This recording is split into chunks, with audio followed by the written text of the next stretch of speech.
ទាំងស្អាតទាំងពូកែកូនស្រីច្បងតារាកំ pl ែងស្រីលៀបកំពុងបម្រើការងារលើយន្តហោះនៅក្រុមហ៊ុនអាកាសចរល្បីមួយកន្លងមកប្រិយមិត្តតែងតែលើកសរសើរពីរូបសម្រស់របស់កូនស្រីច្បងតារាកំ pl ែងស្រីលៀបថាមានមុខមាត់ស្រស់ស្អាតរូបរាងកម្ពស់កំពណ៌ស័ក្តិសមដោយចាប់តាំងពីនាងធំពេញវ័យពេញរូបពេញរាងមកកូនស្រីបដូរចិត្តរបស់តារាស្រីរូបនេះក៏កាន់តែត្រូវបានមហាជនចាប់អារម្មណ៍ឡើងរាល់ថ្ងៃក្រៅពីមានរូបសម្បត្តិស្រស់សោភាកូនស្រីច្បងតារាកំ pl ែងស្រីលៀបក៏ជាសិស្សពូកែរៀនសូត្របានជ្រៅជ្រះចំណែកឯចរិយាក៏ទន់ភ្លន់រៀបសារហើយថ្មីនេះនាងថែមទាំងបានចូលទៅបម្រើការងារទូនាទីជានារីអូតេសឬជាអ្នកបម្រើការងារលើយន្តហោះនៅក្រុមហ៊ុនអាកាសចរ Air Cambodia ទៀតផងឃើញអនាគតកូនស្រីចេញជាផ្លែផ្កាដោយការរំពឹងទុកបែបនេះក្នុងនាមជាម្ដាយដែលខំបីបាច់ថែរក្សាកូនស្រីតាំងពីតូចស្រីលៀបពិតជារំភើបចិត្តខ្លាំងជាពិសេសពេលកូនស្រីស្លៀកឯកសណ្ឋានជានារីអាកាសចរក៏កាន់តែស្រស់សោភាធ្វើឲ្យមិត្តទាំងក្នុងនិងក្រៅសិល្បៈបានបញ្ចេញយោបល់សរសើរពីសម្រស់កូនស្រីថាស្អាតកាត់មកម្ដាយសឹងតែគ្រប់មាត់ទៀតផងចាពិតជា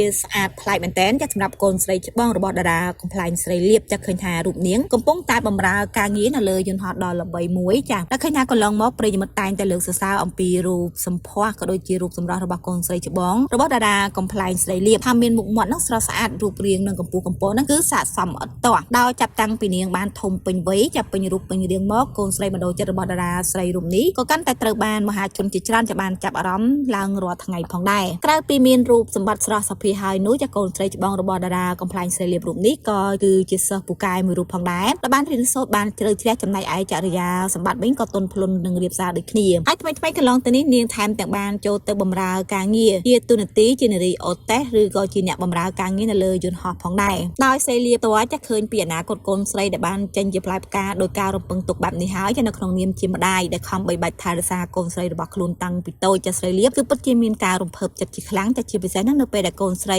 បានស្លៀកពាក់ឯកសណ្ឋានជានារីអាកាសចរក៏កាន់តែស្រស់សោភាធ្វើឲ្យមិត្តទាំងក្នុងនិងក្រៅសិល្បៈជាច្រើនគឺបានបញ្ចេញមតិយោបល់និងសរសើរពីសម្រស់កូនស្រីថាស្អាតកាត់មករកម្ដាយនឹងសឹងតែគ្រប់គ្នាទៀតផង